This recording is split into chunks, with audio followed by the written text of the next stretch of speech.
Climbers, are you having trouble getting co-writes with writers you admire and dream of working with? Getting better co-writes usually comes down to how much value you bring to the room. So today, we're going to talk about how to increase your value as a co-writer. So listen up. Johnny, do your thing.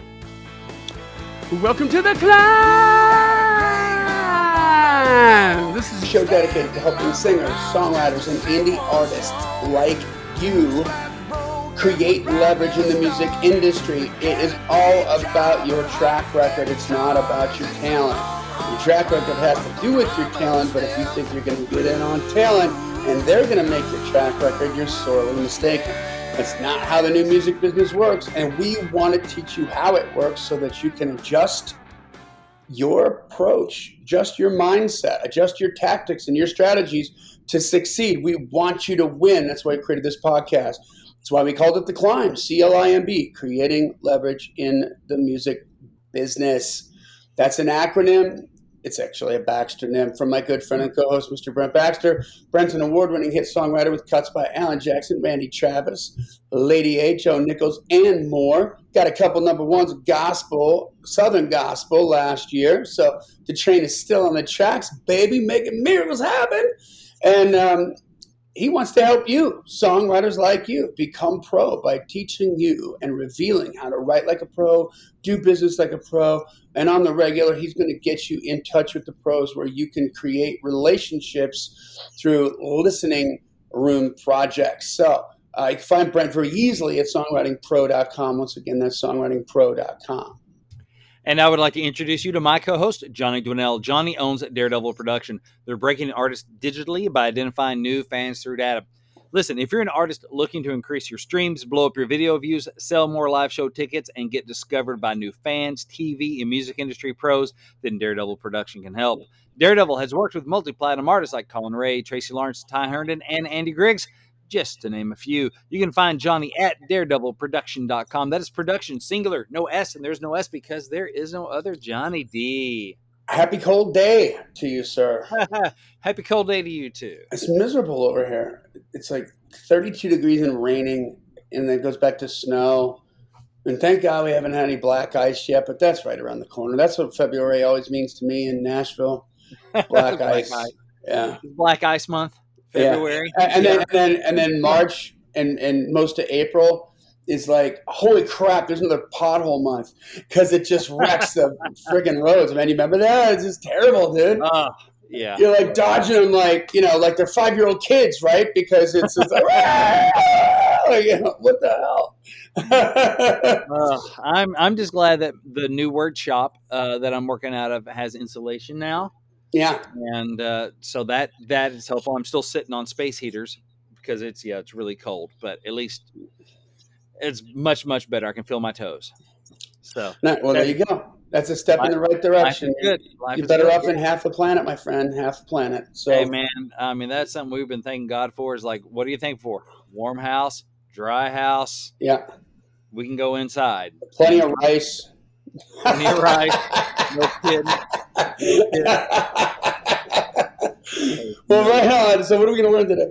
All right. Today, I want to talk about how you can increase your value, real and perceived, that you bring to the writer's room. So this is going to help you earn better co-writes, like both first dates and follow-up rights. See, the music industry is so much about relationships. So how you go about building those relationships is hugely important. So that's what I want to dive into today. All right, well, let's do it. Before we do that, let's take care of a little business. We want you to join the C.L.I.M.B community on Facebook. It's facebook.com/groups/the C.L.I.M community. Simple as that. You can just search for the C.L.I.M community and find it that way too. You got to ask to be let in. We let everybody in. But we got, there's a velvet rope there. We just want to make sure you know the rules. And here's the deal. It's real simple. We want to hear about everything. We want to hear about your gigs. We want to listen to your songs. We want to support you and be there to uplift you, but you've got to put that stuff in the right place, okay? If you mess up our feed, if you make our feed muddy, if you make our feed dirty, we're going to clean it up, and you're going to hear about it. And I'm not going to do it too many times before you're shown the door. Yeah. So just put that stuff in the right place, and you never know, you might get one of your wins talked about on the air, like we're going to do right now with Mr. Brent. That's right. Every Wednesday, except I think I missed this last Wednesday. I need to update the group post. But we post the new Heights segment. It's when we encourage you to share your wins, your music-related wins with the group so we can celebrate with you. And so I want to share a couple of these recent ones. We have Patrick Adams says, got a couple songs into the re-listen pile for a newer band on the scene and a serious consideration by a major label artist for another song. Got to thank my teammates, the Amigos, Chris Tiscarino and Brad Hacker on a Super Right and Karen Fraden. They are the best. Aces one and all. So, and then they forgot to. Then he had to go back in and mention me later because I'm a writer on one of those too. So, thanks, Patrick. Well, congratulations, brother. So that's good. They're getting some good feedback on a song that we worked on and another song as well that I had nothing to do with. Let's see here. Buddy Lee Daubertine, he wrote a killer song with David Lee and had fun in the studio. So David Lee, he's down in Texas now. That's where Buddy lives. But man, he's written some great stuff. I used to see him out at the Broken Spoke. He wrote a bunch with Tony Lane, and I think he was a writer on 19 something for Mark Wills, and so David is a pro writer, but he's back in Texas now, and so Buddy's gotten to write with him, and so that's a win, man, getting to write with somebody that knows his way around the block. So congrats, y'all, and to everyone else that posted some new heights. Congrats, and keep on climbing. There we go. Good job. Hey, make sure that you follow or subscribe to the podcast, depending on what platform you're on. Please leave a rating and review on iTunes. We still want those. That helps us get discovered by other people. And then finally, most importantly here, I mean, spend at least an hour with us every week. That's a lot of time. We know how starved you are for time. We do not take that for granted. We don't ever want you to think that we do. My point is, if you're doing that, it's for a really good reason, and share that reason. Let people know.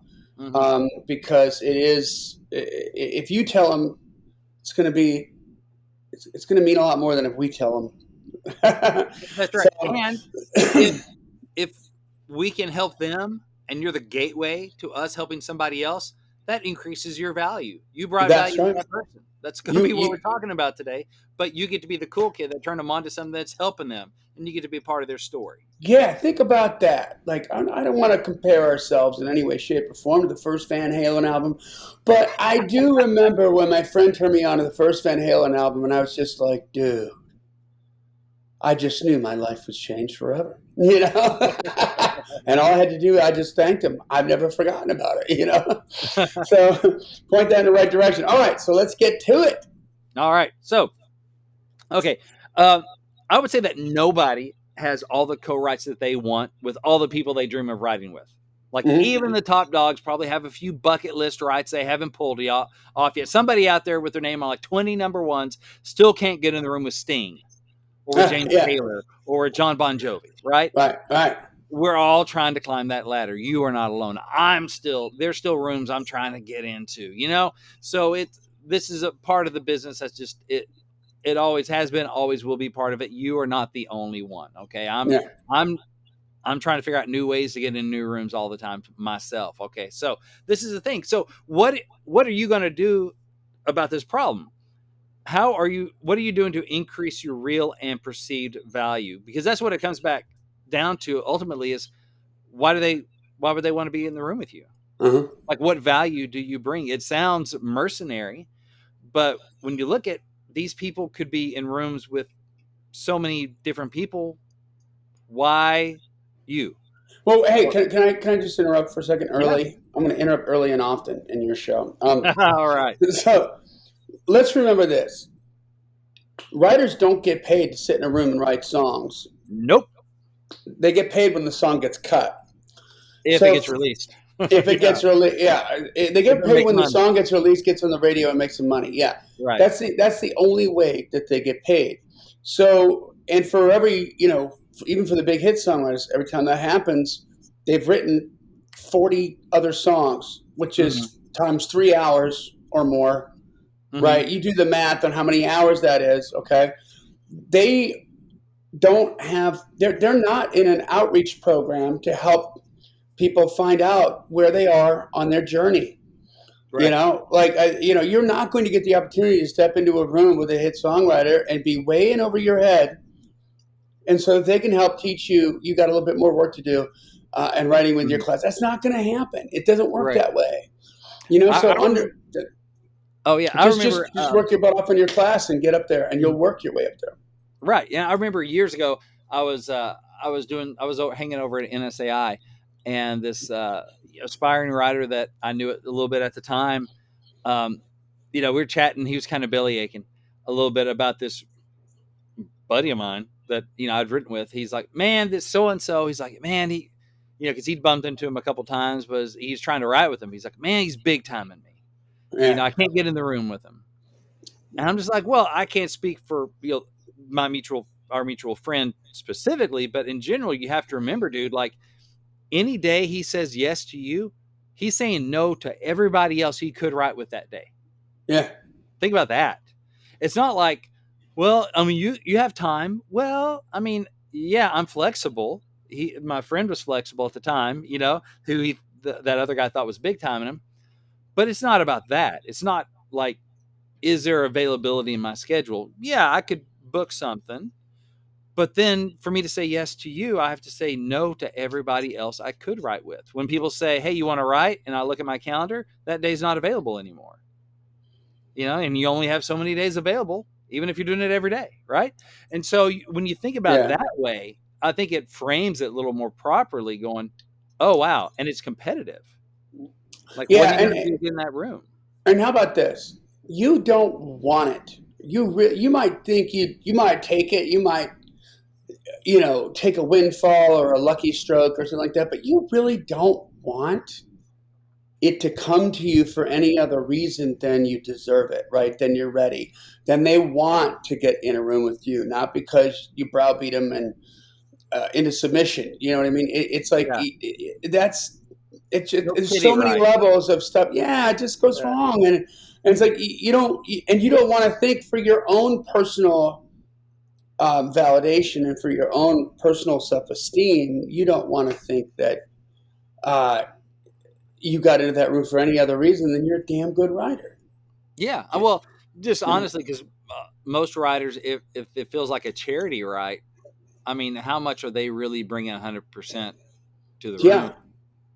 And I didn't even think about that. If that ever were to happen, because you had a really good friend, and they're like, okay, let's just do this, try to help them out. I'm not going to give you the crap I'm about to go write with. Craig Wiseman. Yeah, with Craig Wiseman. Whatever. I'm going to give you the B shit. I'm not. Yeah, you might bring something, and I'll work hard while we're there. But that's for the most part. Now it's different. Like I'm different. Like when I'm working with clients and stuff. But still, they bring the ideas. So you want to make sure that helping them develop their idea is different than hey, I got this killer idea. I want to work on it with you, right? Oh, yeah. The new guy, like no, exactly.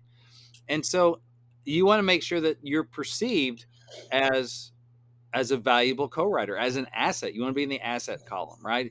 I remember looking at my calendar, different times in my career, and almost looking at it like money days. I had some days that I'm writing with people, but I don't know. And then like, oh, these days, though, these are money days. Like, I feel like if we're on that day with who I'm writing with in that situation, we can make some money. I didn't feel that way about every day, every write. Sure. And you still come in and you try, but it's not as exciting. And if something has to get bumped, it's one of those days, not the money days, right? Yeah. If we have to book a dentist appointment or something, and it can only be during one of those times, I'm not picking one of my money days. Yeah. It would be like pulling teeth to get me to bail on money days, right? So that's just, because I'm trying to make a living here. And every writer, it's super competitive. It's not easy for anybody. Nobody just has cuts to throw around like candy, at Mardi Gras or whatever, beads at Mardi Gras. Everybody is struggling. Everybody is trying to get up and rock and never feels like they're up and rocking, really. I mean, for the most part, there may be, a few that feel like they can't miss, but, it's very few and far between. That doesn't last long. And so you're asking for the time of somebody who is really desperate. It's like every day is we're coming up on March Madness. Every day is March Madness, and we're just trying to stay in the tournament. And you're like, can I get in the start? Can I crack the rotation? Am I starting 5? You're like, eh. What are you bringing to the table here? Like I'm trying to stay in the tournament. survive in advance, dude, and you're trying to crack my starting lineup get some minutes, you better have Yeah. skill about Mhm. something. Yeah. And so I just want to set this reality in your mind that this is super competitive just to get in the room. But even at all levels, even if it's two unknown writers, they still want to get in the room because there's some sort of perceived value. At some point, some Yeah. writers may be like, I'll just write with anybody because I don't have very many options. I have more time than I have co-writers. Um, but eventually, you're going to climb up that ladder where people have options. Yeah. You want to And be a there's good so writer. and there's so many climbers that we have that are not in Nashville. Mm-hmm. So the microcosm of this is like whatever market you're in. Yeah. Like who's the artist in your market that you really freaking would love to write with, Mm-hmm. and that's the goal. Get in there. And Yeah. when you start adding value to that writer, and you get in that circle, then it's just lather, rinse, repeat to get Yeah. into bigger and bigger circles, better And circles. and these days you have more opportunity worldwide, but you also have more competition worldwide. Hmm. You know, I have, let's see, a ride on the books next week with one of the writers is a artist up in Canada, and she's up in Canada, and we have the current single on her. Brooklyn Blackmore. Hmm. She was Yeah, yeah, yeah. we did a video content challenge with her on Missing the Moon that I wrote with her and Aaron Goodman. Well, guess what? Me, Aaron, and Brooklyn are writing again next week, and she's gonna be zooming in from Canada. So you're not just if you want to ride with Brooklyn, you're not just competing with the people in your local area. Hmm. You're competing with me Yeah, and Aaron, who are out of town, different country. But with Zoom, we have more options. Now that can that's work right. for you. That means you don't have you're not limited to just who you can whose house you can drive to. So that means you can write with anybody. But again, it's more competition. It's kind of like the streaming game. If you're trying to be an artist, great, everyone can get on streaming. The bad news is everyone can get on streaming. Yeah. But it's more opportunity than threat. And I talked about real and perceived value. So I say perceived because you might bring all the value in the world, but if you're seen as a low value co-writer or an unknown commodity, you'll get treated like such as such. So you both need to bring a lot of value, and you need to be known to bring a lot of value to the writing relationship if you want to get in that room for the first time. In other words, I can't tell if I meet you if you're a great writer or not. Hmm. You can't tell me you're a great writer, because the more you tell me you're a great writer, the more I think you're not. Yeah, exactly. Okay, that's how that works. Oh Now, my unless God. you say I've had cuts by so and so and so and so, then I'm like, oh, okay. Like Yeah. for a long Go time, my middle on. name was He Wrote Monday Morning Church, Baxter. That Yeah. was. And so people went, oh yeah, and it was a lot easier to get rides Yeah. than it was like the week before. This song that was years old got cut when I didn't have that business card. People were like, Yeah. hey, you guy, hey. That's right. And Which all of a is sudden I had a that's a calling good card. point. In I 1 week. wasn't any better. Yeah. Actually, day for day, I was a better writer than the day I wrote Monday Morning Church. It'd been a Because you have couple more of years. experience. I Yeah. had 2 more years of experience as a songwriter, and I was better, but nobody knew it. Just by meeting me, you can't tell by shaking a hand. Yeah. And so that's where the perception comes in. Like I was bringing value of the guy that could write a Monday Morning Church, but not even I knew that, Yeah. until it got cut, and then I was perceived differently. I And love it. so that's not an easy way to change the perception of you. Go get a major cut. But I want to talk about some ways that you can increase your value as a songwriter, as a co-writer, to hopefully help you get better first dates, like first writes with somebody, and then as you grow that relationship, to stay in the crew. Yeah. Because people have options. People come on and people come off the team, right? People crack the starting 5, then they end up back on the bench. That's right. So That's right. I got a few things here. So the first one is to develop a superpower. This brings real value to a co-write. Like, what do you do better than most writers? What do you have a knack for that you can focus on and turn that knack into a superpower? Is it lyrics? Is it melody? Is it tracks? Is it song plugging? Like, can you develop a hook as a writer so that people know what specific problem you solve and what specific value you bring? I think it helps a writer to have a great hook, just like it helps a song to have a great hook. So, my superpower hopefully is lyrics, titles, ideas, concepts, angles, and lyric when we get in the room. And I was talking to someone about this the other day.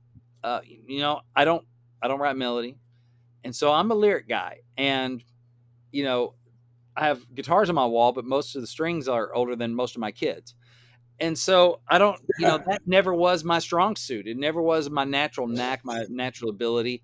But words, like I could sit down and work on words and I felt progress. I felt like something happened positive. Sit down and play guitar, sing, write a melody. Usually I'm just frustrated by the end. Yeah. But lyric, I'm like, I got a knack for that. And I just determined early on, like, okay, if I go all in on this and turn this knack into a superpower, then my phone has a reason to ring. Somebody has a reason to call me because like he does this, he solves this problem. So self-awareness and choosing to hone a knack into a superpower to go, okay, yeah, self-awareness to go, what am I naturally more gifted at? And then making a choice to go, I'm going to really develop this into something really sharp and really helpful. Love it. Like, do I call a general handyman when I have a plumbing issue? Call plumber. I call a plumber. Why? Because it's a plumbing issue. Maybe the handyman could handle it, but I don't think of calling him because I call a plumber. Right. It's a plumbing issue. Same thing with electrical. There are handymen out there that can handle plumbing and electric and all this stuff, but they don't file in that spot in my brain. I may call them for like, well, this is a weird kind of thing I need done that doesn't really fall into a clean like electrical or plumbing, or maybe I'll just call a handyman. Even though they can do those other things. They don't have a file in my brain for they can do all those things. When you break your leg, you don't go to your general practitioner doctor. You go to an orthopedic surgeon. Right. Yeah. It's like it's not going to be done right, And so that can be that way as a writer too. Now, I think it's great if you are good at a bunch of stuff. I mean, I wish I were. I mean, I'd love to be like a Keith Urban or Brad Paisley or Vince Gill who can sing great, write great, play great guitar. All that, that would be phenomenal. I'd love that. But I just know the reality. That's not where my ceiling is, Mm-hmm. And so if you can build yourself a hook, so you have a file in someone's brain, they know I got an issue with this. I'm going to call so-and-so. They're going to call you. That increases value. Even if you're good at the other stuff, if you're known for one particular thing, then they have a reason to call you. Yeah. So that's one thing. Let's see here. You got a title you can't quite figure out, call Brent. Need a hook? Call Brent.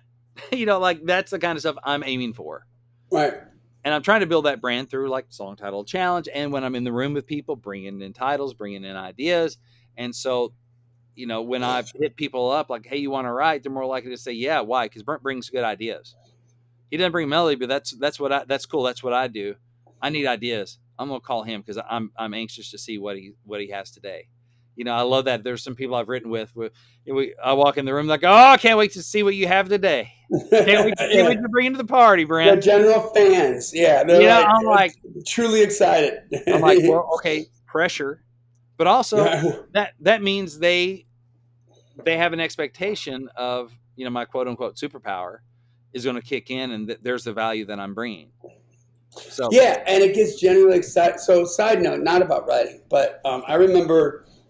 I lived out in LA every January in LA is the NAMM show, which is National Association of Music Merchandisers. So down in Orange County, all the rock stars are in Orange County for 3 days because they have to show up because they have endorsement deals. Sponsorship, endorsement deals. Yeah. And so there's always a lot of people in town. There's always like cool parties happening or appearances and stuff you want to go see. So somebody I'm happy to say is a friend of mine, a guy named Dave Marshall, is like a golden god guitar player from like the 80s. Like he was in Vince Neil's band with frickin' Steve Stevens. Yeah. Okay, Steve Stevens, who's a like super god on the guitar, right? Billy Idol's guitar player. So we went to this like appearance thing. It was like some kind of party or something that was put on by one of somebody's. It's not a private party. It's what I mean. It's like, and so we go there, and I'm with like Dave Fowler, who's like a dear friend of mine and a god on bass, right? I mean, this cat's played with Billy Bob Thornton. He's played with Cinderella. He's played with everybody, you know. And Kelly, my other buddy, to me, like a killer engineer, you know, producer. And so we're all like pros, you know what I mean? Yeah. And this band, and Dave Marshall's like playing in this band that's got a bunch of other people, like sponsor people in it or whatever. And they're playing cover songs, right? And they get into this like Guns N' Roses song. And we all just like, Dave was like in front of me, and I'm like shoulder to shoulder with Kelly. We're both behind Dave. And Dave just turns around and says what we're all feeling. Like, and his eyes are as wide as saucers, and he's just like, I just can't wait to hear him play the solo. You know what I mean? It's like, me too. We're like 5 years old. You know, we're all like, oh, it's gonna be so good. You know, so it's like that kind of enthusiasm. That's what you want. Yeah, heck yeah. Yeah. I can't wait. Oh, I can't wait to see what hook you bring in today. What melody, what chord, you know, what idea, whatever that is, what track you bring in. You know, like, what is your super? Yeah, it might be building tracks. I mean, that's something that's getting more and more common is the writer producer. And can you bring in, go like, yeah, I can take this this work tape or whatever. I can build a track in the room, or I can, you know, a couple days later we can have basically a demo that just needs vocals, or I can do that too, or whatever. That definitely increases your value, because then I don't have to go pay for it, and we can get it done faster. So it saves me time and money, and I get more demos done that way, which gives me more shots at the dartboard. That's value. You know, there's some people I write with, and that's one of the things about, well, if it's close between this and that, you know, they're both open, I'm going to go write with the one that can, you know, is also a good writer, but we'll get a free demo out of it if it's a worthy song. Well, why wouldn't I want to do that? You know? So yeah, there are many different types of superpowers. It might be song play. It might be like, you know, I've heard about some people are in the room just because, I mean, they're not a great writer, but they are a salesperson, and they will get that song everywhere in town. You know, and that's the value they bring. And it's a superpower. It's not one that shows up really on the page, but you know what? It helps that song find a home, and that's super valuable. I mean, heck, why do you think people write with artists? Even, you know, now some artists are great writers, you know, so it's all kinds, and some are terrible writers. But you know what? I'd write with a terrible writer if they have a record deal, because I'm going to make it a three-way and get another good writer in there. Well, that's why you can write three if you need to. But your value is, your superpower is a record deal.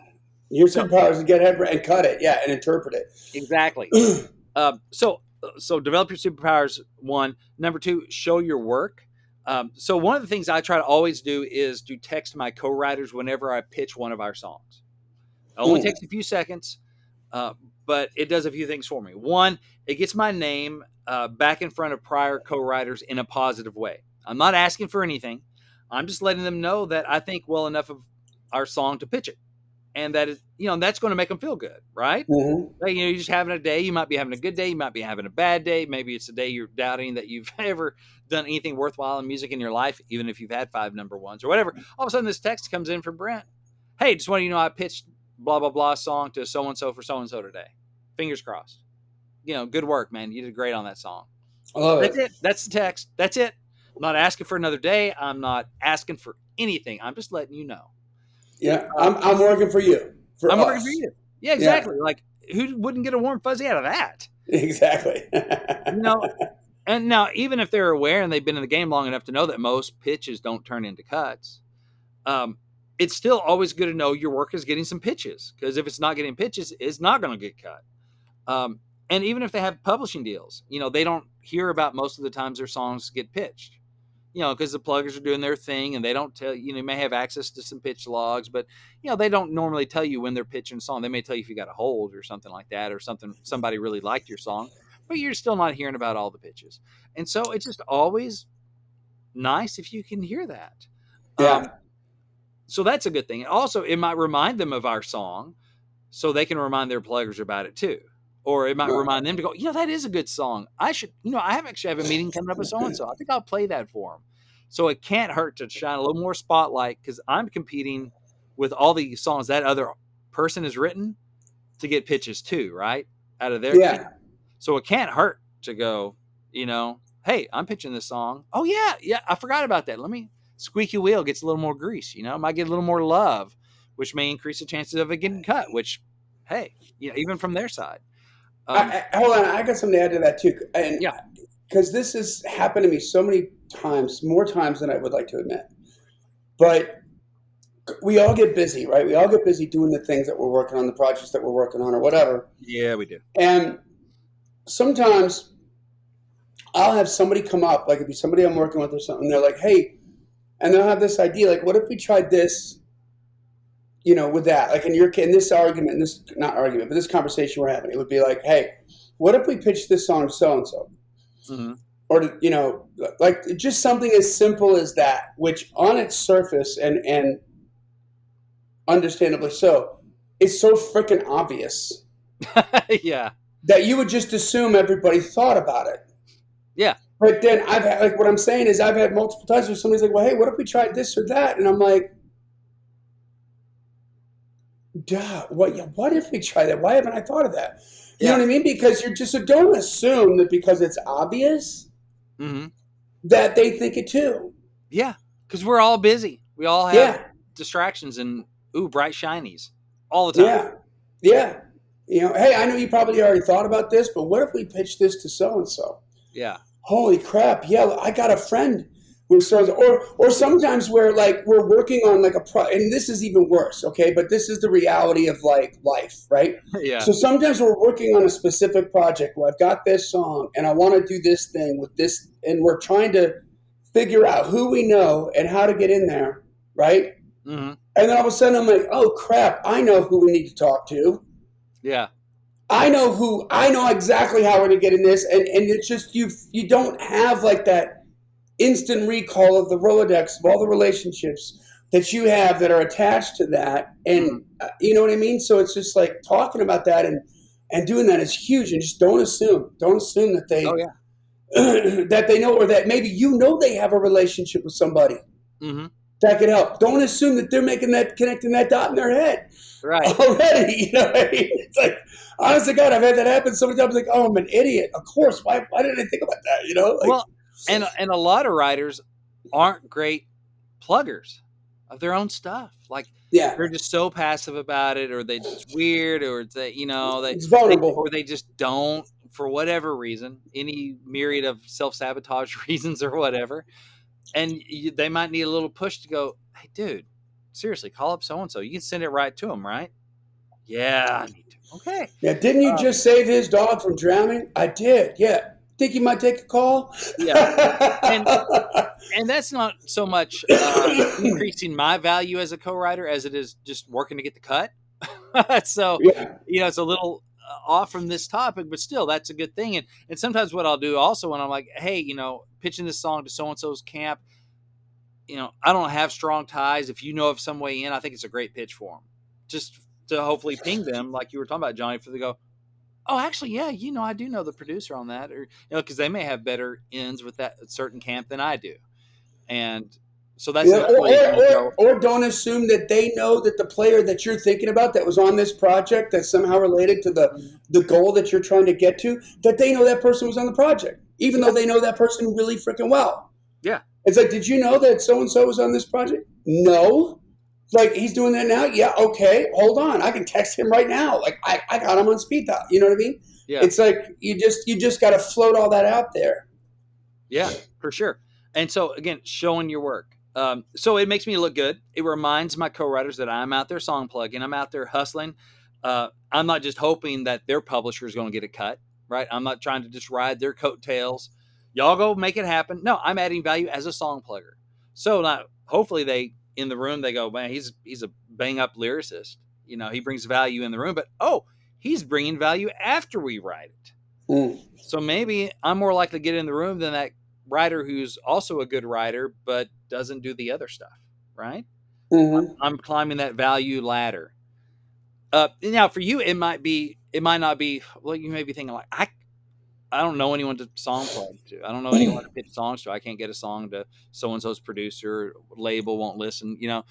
What can I do? Maybe for you and where your co-writers are, I took this to a play for publisher night. I did the NSAI, song feedback night, or, I had this publisher event, play for a publisher or a music industry pitch event or something, and we got our song in, or I sent the song to that, fingers crossed, so they know, okay, whatever level you're on, you're trying to level up with their song. Mm-hmm. And so that's more value. Maybe their other co-writers aren't doing that, or maybe their co-writers are, but they don't know it. Right? Yeah. I remember we watched some of the first season of Mad Men years ago, and they were so good. I think it was the cigarettes that, whatever the company was, had a client, and he's like, tell me about these cigarettes and tell me about the process. Don Draper's in there listening, like, blah, blah, blah. And we take the nicotine butter and we toast it and blah, blah, blah. He's like, whoa, whoa, whoa. It's toasted. Yeah. That's great. It's whatever cigarettes. It's toasted. He's like, yeah. And they're like, but all cigarettes are toasted. He's like, they don't know that. Yeah. I haven't heard that on TV. Have you? Yeah. He's like, but all cigarettes are made that way. They don't know that. Sounds nice, And so, like, maybe there are other co-writers out there plugging, but if they don't squeak that wheel, then you're going to be perceived as more valuable because you let them know that you're working their stuff, right? So whatever level you're on, it could be, hey, I played it out, and it could be I just played it out at a round, went over well, whatever. Just wanted to know, gave you a shout out. Oh, sweet, you're playing my stuff. Well, that you just bump up in value. You help him. You're on the nobody. Everybody has time to take a text and read it when they're being told that somebody just sang their song out. Oh yeah, heck yeah. That's never a bad text to send. It is always. I mean, I'm associating my name with positive vibes, right? Yeah. How is that ever not good? Yep. So I'll take a 50 of those all day. Oh my God, here's another one. Here's another one. Here's another. I'm so sick of reading these texts about people that are playing my songs like that. Said no one ever. Right. Exactly. So yeah, how can I'm not showing up with problems. I'm showing up with solutions. Right. And good vibes. In good vibes, right? I'm increasing my perceived and real value. I mean, it's real because I'm doing this song plugging. I'm doing this stuff is my real value, but I'm also increasing my perceived value because I'm letting them know about it. Yeah. And staying top of mind. Exactly. Staying top of mind. There's a book. I have it somewhere across the office here, but it's talks about like your mind share, how top of mind you are in someone's brain. Mm-hmm. And we're always on a downward escalator. The escalator's, the top of the escalator, that top floor, that's top of mind. And the escalator's always moving down. And what are we doing to step back up that escalator? Right? Yeah. If we don't do anything, we're gone. We're sliding off the top of mind to the bottom of mind, to the off the mind. So these pings, that's me taking steps up to top of mind. Boom, popping back up to the top because I'm top of mind when you're looking at my text. Yeah. And so that's a way for me to maintain some mind share without asking for anything. Yeah. It takes like almost no time. So that I have a couple guys I've written with who are working to break into the business, and they email around whenever they've gotten a positive comments on one of our songs by Song Placement Pros or Taxi or Song U or whatever other services and stuff they're using. All right. They will just share it out, and they're like, hey guys, when do you know? They'll forward the email or something like, so-and-so loved a copy of this for so-and-so, or they want to listen again. And, these guys are trying to break into the business, but you know what? It gets their name in front of me in a positive way. I don't keep getting those emails that, they're working it. I'm like, it reminds me that these guys aren't just dreamers, they're doers. Yeah. And just a positivity in my day when they send that attaboy email thread and they're like, all right, way to go team, And I'm on that thread because I help these guys, work up a song that they're working. And so I think about those guys more. Why? Because every once in a while, one of those will show up in my inbox and it's never unwanted. It's always a positive vibe. I'm like, sweet. And I know that most time nothing's ever going to come of that, but it's fun. Their enthusiasm, that's always fun to, to have some of that wash over me. And it's like, oh, cool. I'm glad they dig the song, Yeah. So that's, develop a superpower, show your work. What else we got? With think outside the box. Okay, like think outside the box of ways that you can add value. It's not just in the room stuff. So, as we've talked about, I'm not an instrumentalist. All right, I'm not a producer. Basically, I'm not a track guy. But track guys bring good value to the writing room, and by guys, I just mean people. They can basically provide a free demo to the co-writer, so that's a great value. So it got me thinking, what can I do to provide some of that value? Even though I'm not a producer, I'm not an instrumentalist. Like I said, I'm a better guitar owner than I am a guitar player. Um, and I was thinking about that one day, and my buddy Johnny has a bunch of interns that work for him over at Daredevil. And I started thinking about, what can interns do for me?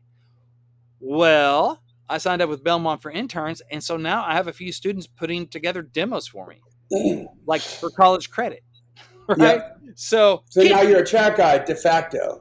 And so I'm providing some of that value as a track guy because, my co-writers don't really care how it gets done. All they know is I'm showing up with some tracks that they can sing on, and they don't have a bill attached to it. Right? Yeah. Free demo. I guess that makes you a track guy, even though I'm not in the room, building the track. So yeah, I have some students, and everybody wins on that. Your student gets to flex his muscles and get better at chops for kind of providing that service. Yeah, it's definitely for somebody. It's a welcome thing because I'm not paying for it, so I'm not expecting anything, but I'm just grateful for the effort, right? And when they're delivering, it's great. And all of a sudden, hey, that brand of that student's going to get around. It helps your cost because you're adding value to the right. Everybody wins. Exactly. So it doesn't cost me some of my time. We have meetings and we'll go over the songs, and not every song that an intern is taking a crack at has become something that I would work with, right? Yeah. But you know what? Hey, you get what you pay for to an extent. But some of them I've pitched for sure. But it doesn't cost us anything, so I can just email a co-writer up out of the blue and go be like, "Hey, remember that song from a couple of years ago that we never demoed? Well, here's a track. Maybe no charge if the intern can do vocals and everything. Like I had some Julia, she was great, and she was like one-stop shop, and she could sing it, she could do full tracks, all that stuff. And so I'd just send Julia some, we'd go over some female songs that I thought would fit her well, and sure enough, full demo. And I could just send it to my co-writers going, "Hey, by the way, got this demo, no charge, had somebody work on it, hope it, hey, how's that not a win, providing some value?" Yeah. Hope you dig it. Yeah. Others may be, "Hey, I got a track done, love to get your vocal on it. Can you do that? I'll hook you up with my intern and we'll make it happen." That's not happening very much. I mean, I don't hear about that. And again, it's not the same as hiring some of these great, pro producer people to work it up, but I'm also not sending them a bill for $200, $400 for their part of it. And so, it's not like you're hiring one of these, A-list, producers to go ahead and work your song up and send it to your co-writer. So, sometimes, like I said, you get what you pay for, but I'm also not showing up with this demo that they had to put time into and shows up with a $400 bill attached to it or anything like that. It's like, hey, it's free. Yeah. If this helps to give you something to pitch, then great. And so that's been fun because it breathes some new life into old songs that maybe were, maybe a little too specific. Like we didn't have a lot of places we'd go with it because it's a little different. It's, it's kind of the purple cow thing. It's unusual. So like a publisher isn't like, yeah, we got to go demo this because there are 18 places around town we can go for it. It's maybe something super specific or just maybe something that means something to me that I want to hear. But I can go and get it done, and doesn't cost anybody anything but a little bit of time. So, and then there's another thing that hit me. I write with some artists, all right? And in the past, I've made the mistake of stopping at just writing some songs with the artist. The thing is, the artists, they write songs with a bunch of folks, a bunch of good, talented, hardworking people, and they have other good writers they can write with besides me. So how can I get more of a spotlight on my song?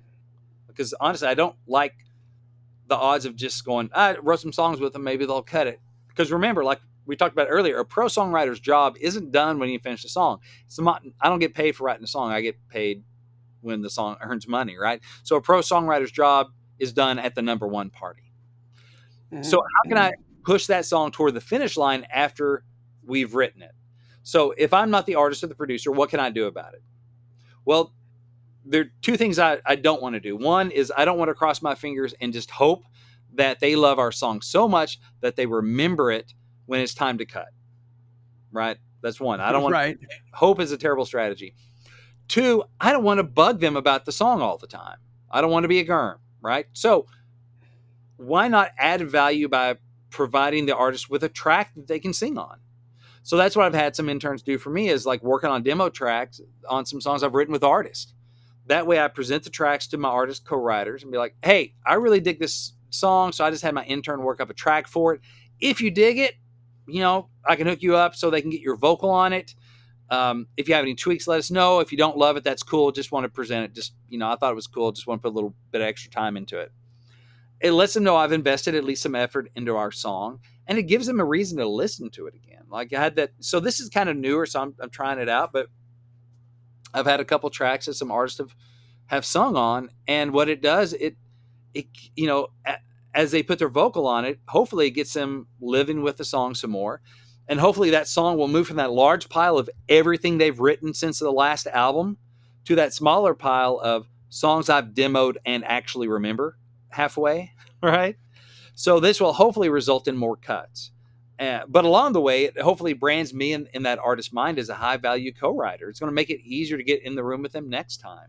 Like, again, thinking, what's that end point? I'm not done when they send me the work tape. No, my job is to get that sucker on the freaking record. How can I do that? Well, okay, I'm going to get so-and-so to work up a track, and I'm going to send it to them. Hope you love it.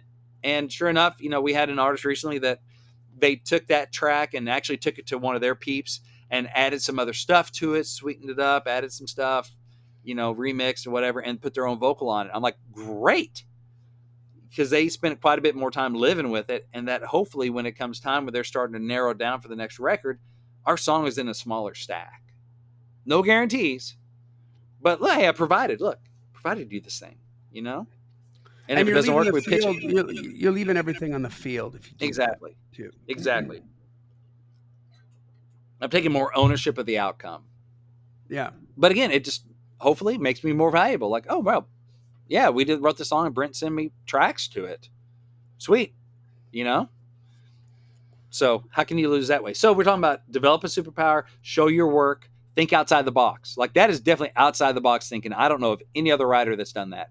Getting a Belmont intern to do free demos for them, Yeah, well, you're asking the right question. So, and then what has to happen for me? I'm not a track guy. Okay, well, what has to happen for you to be a track guy? Yeah. One is I can have an unlimited budget, which I don't. Yep. So that ship has sailed. So what else can I do? Oh, well, how is there a way around that system of not, around that hurdle of not having an unlimited budget? Interns. Right. And again, you kind of get what you pay for a little bit, but some of it's good. And some of it, hopefully, they'll be in the business for a long time. Most of them won't be, but some of them might be. And then I can be like, hey, I remember me? Helped you get in the business. Hey, look. That's right. So you never know. Let's see what else we got. Be on the artist team. Okay. So I was writing a song with a buddy of mine, and he's also an artist. And he loved the idea and he loved the song. And before the co-write ended, I was already throwing out promo ideas for the song. And that got him even more excited about our song. Like he's been playing it out, and hopefully he's going to make his next project. We just talked the other day, and he's still wanting to cut it. And then there's another artist friend that I discuss. Well, basically, I channel my inner Johnny D and talk to him about digital marketing ideas, video content challenges, that kind of stuff. So when this artist writes with me, not only is he expecting to get good lyrical content from me and good ideas and that kind of stuff, but he's going to get some business brainstorming going on too. Yeah, creative brainstorming. That's a good point. I never thought about it like that.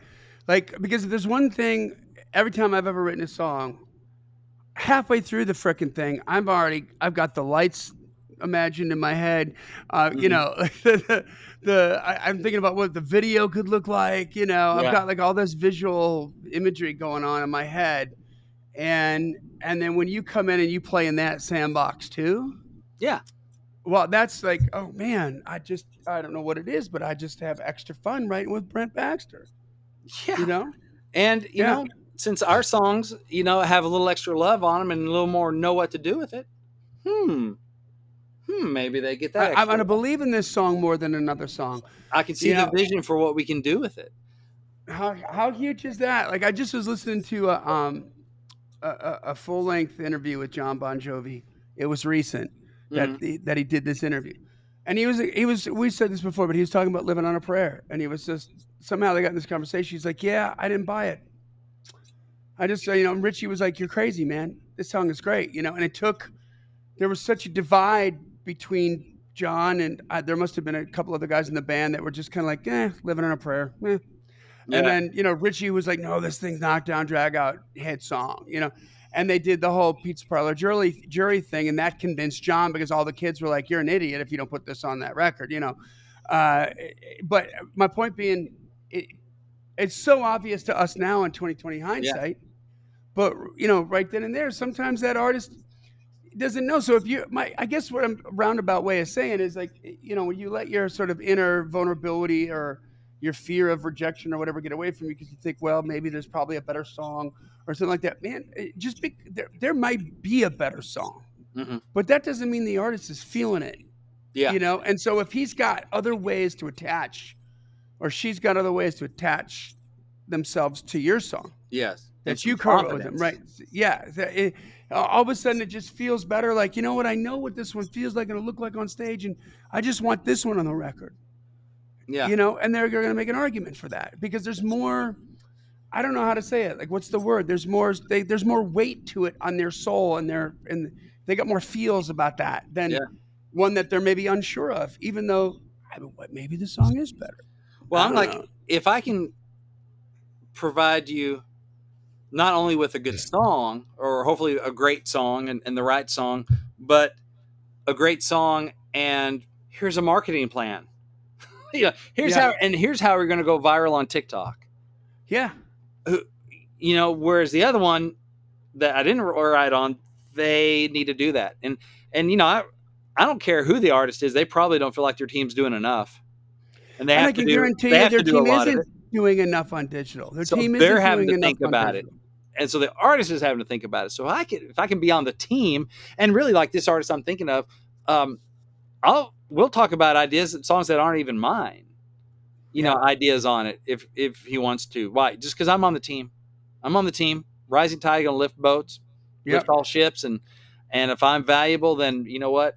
If I keep coming back in the room for all of it, I have a better chance of my song being that song. Amen. I'm just adding value, right? Adding value. Amen. You win by Yep. adding value. So yeah, in my experience, most artists, rising artists especially, they are not overserved by their labels and management. The smart ones take ownership of their careers, their branding, their promo, all that stuff. So like, don't just wait for their teams to bring them ideas. Like take help them take ideas to their teams, and the smart artists take ideas to their teams. So if I can help them do that and prepare ideas, it unofficially makes me part of the team. Yep. So it's easier to get back in the room because Brent helps me out with ideas, and not only do I write a song with him, then he gives me ideas of what to do with it after it's over. And I mean, that's like the little secret, the dirty little secret, or the open little secret of video content challenge, right? Yeah. When I bring a co-writer or a potential co-writer on the show, we add value. We're not, Yeah. we're giving, we're not asking.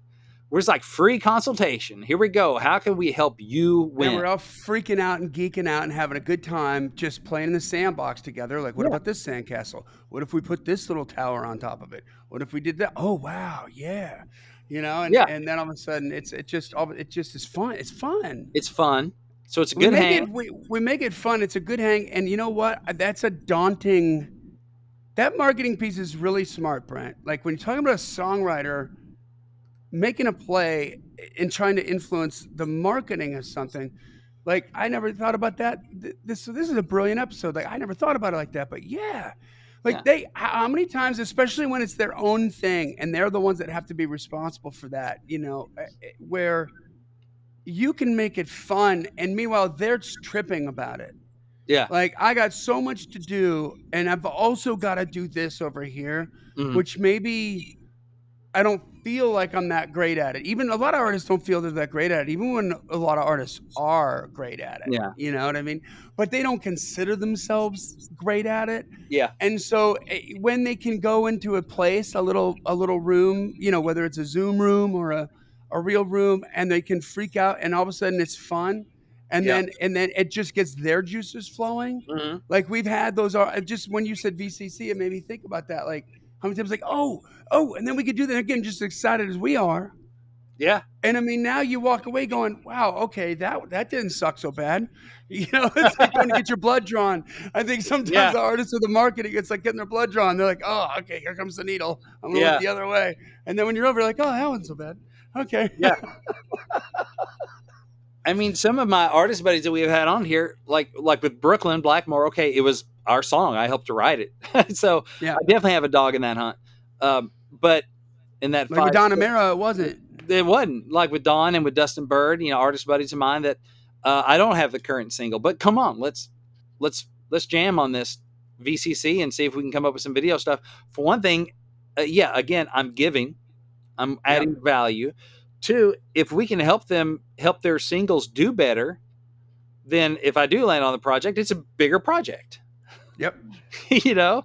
And so everybody wins all the way around. And that's the thing. Again, how do you add value? So, you know, those are just some ideas to add value to your co-writes and to your co-writers, like to make yourself more valuable. So to help you get better co-writes in the future. And your value mix is going to be different than mine, right? But my goal here is to get you thinking about how you can add real and perceived value to the writing room. So, you know, what are some ways that you add value to the writing room? I'd love to hear your thoughts. Like, I don't want to just have my thoughts. I want to hear yours. So when this drops and we post it in the C.L.I.M.B community, I would love for you to, in the comments, let us know, like, what do you do to bring value? You know, what's your songwriting superpower? What's your outside the room superpower? Like, what are you doing to bring value to it? I mean, are you the freaking bus driver? Do you sell merch? Yeah. Like, what are you doing? You know, Cole Swindell started off selling merch for Luke Bryan. You know, That's like, right. what can I do to add value so I can get in some rooms because I'm around and I'm in the orbit? Yeah. Whatever that is, man. That's a good point. Yeah. I mean, you know, he had a relationship. He was friends with him. And then he's like, hey, I'll go sell merch and do whatever I got to do. Just to keep the gap close. Exactly. Keep you my eyesight. You know? So smart. Yeah.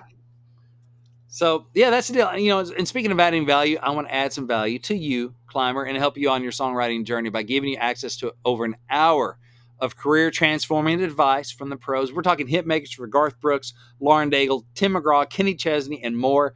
See, the first step to turning pro is thinking like a pro, and this is going to help you do that. It's going to help you think like the pros think by them opening up their minds and letting you get some of that, letting that spill over you. So you just hop on over to songwritingpro.com/preview and tell me where to send your access link, and I'll just hook you right up. Simple as that. songwritingpro.com/preview.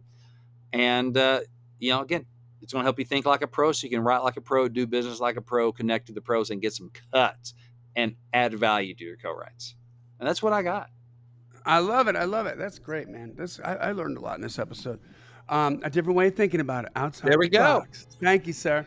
Hey, so guys, once again, make sure you join the C.L.I.M.B community, subscribe or follow the podcast. Please leave a rating and review on iTunes and tell a friend about it. That's what's most important. This podcast exists because we want you to win. So keep on climbing. And we'll see you at the top.